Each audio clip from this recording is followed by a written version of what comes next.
मंत्री को मूर्ख और अज्ञानी कह दिया।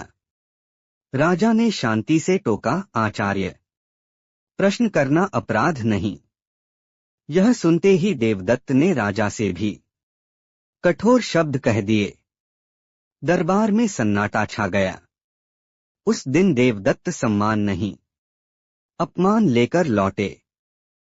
राजदरबार की घटना के बाद आश्रम की स्थिति बदलने लगी।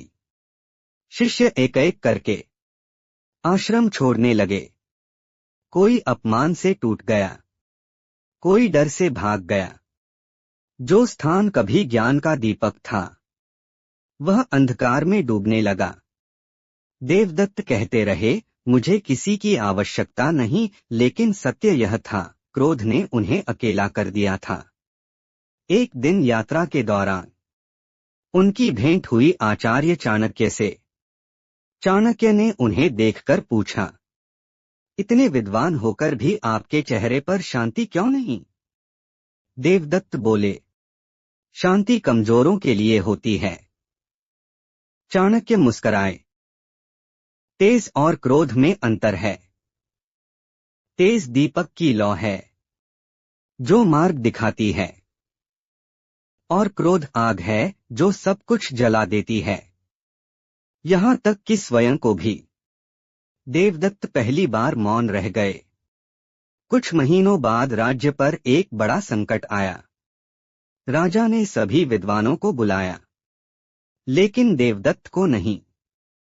संकट का समाधान करने वाला कोई और नहीं, बल्कि वही आर्यक था, जिसे अपमानित किया गया था। आर्यक अब विनम्र, शांत और विवेकशील विद्वान बन चुका था। उसी क्षण देवदत्त को अपनी सबसे बड़ी भूल समझ आई। उस रात देवदत्त अकेले बैठे थे। हर शब्द, हर अपमान, हर क्रोध उनकी आंखों के सामने था। चाणक्य नीति गूंज उठी, क्रोध वह आग है जो पहले घर जलाती है, फिर पड़ोस। आंसू बह निकले, लेकिन समय वापस नहीं आया। इस कहानी से सीखिए, क्रोध बुद्धि का नाश करता है, विद्या बिना विनम्रता के व्यर्थ है। जो स्वयं पर विजय नहीं पाता, वह संसार पर कभी विजय नहीं पा सकता। याद रखिए, सबसे बड़ा शत्रु बाहर नहीं, हमारे भीतर बैठा क्रोध है। अगर आपको यह कहानी पसंद आई हो तो लाइक करें, शेयर करें और चैनल को सब्सक्राइब जरूर करें।